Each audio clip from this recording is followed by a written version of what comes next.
السلام علیکم ورحمۃ اللہ وبرکاتہ۔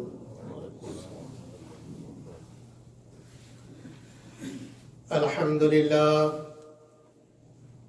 للہ نحمده ونستعینه ونستغفره ونؤمن به ونتوکل علیہ ونعوذ باللہ من شرور انفسنا ومن سیئات اعمالنا من يهده الله فلا مضل له ومن يضلل فلا هادي له وأشهد أن لا إله إلا الله وحده لا شريك له وأشهد أن محمدا عبده ورسوله أما بعد فأعوذ بالله من الشيطان الرجيم بسم الله الرحمن الرحيم حاميم والكتاب المبين إنا أنزلناه في ليلة مباركة إنا كنا منذرين فيها يفرق كل أمر حكيم صدق اللہ العظیم۔ میرے عزیزو بھائیو، دوستو، بزرگو، شعبان کا مہینہ چل رہا ہے۔ اس مہینے کی بہت ساری فضیلتیں حضرت صلی اللہ علیہ وسلم نے ارشاد فرمائی ہیں۔ قرآن حکیم کی جو آیت آپ حضرات کے سامنے تلاوت کی گئی، ان آیتوں کا تعلق بہت سارے مفسرین یہ فرماتے ہیں کہ شعبان کی 15 کی شب سے ہے، اور بعض مفسرین یہ فرماتے ہیں کہ اس کا تعلق لیلۃ القدر سے ہے۔ اس کا تعلق دونوں سے بھی ہو سکتا ہے، اور دونوں راتوں کی فضیلت ہے۔ ان آیتوں کے اندر اللہ جل جلالہ و عم نوالہ یہ ارشاد فرماتے ہیں، حامیم والکتاب المبین، کہ قسم ہے واضح کتاب کی، انا انزلناہ فی لیلۃ مبارکہ، کہ ہم نے اس قرآن کو برکت والی رات میں نازل کیا۔ برکت والی رات سے مراد مفسرین کا دو قول، کہ یا تو لیلۃ القدر ہے یا شعبان کی 15 تاریخ ہے۔ اب قرآن کو کس رات میں نازل کیا گیا، اس کے بارے میں یہ بات مفسرین نے لکھی ہے کہ قرآن حکیم کا نزول 2 مرتبہ ہوا ہے۔ پہلی مرتبہ سارا کا سارا قرآن لوح محفوظ سے آسمان دنیا پر اتارا گیا، اور دوسری مرتبہ وحی کا سلسلہ حضرت صلی اللہ علیہ وسلم پر غار حرا میں شروع ہوا، جب آپ صلی اللہ علیہ وسلم کو اللہ نے نبوت عطا فرمائی۔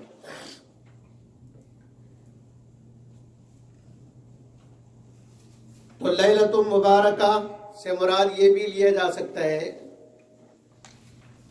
کہ قرآن حکیم کا نزول، پہلا نزول 15ویں شعبان کو ہوا، اس لیے یہاں لیلۃ مبارکہ فرمایا کہ انا انزلناہ فی لیلۃ مبارکہ، کہ ہم نے پورا قرآن کو نازل کیا برکت والی رات میں۔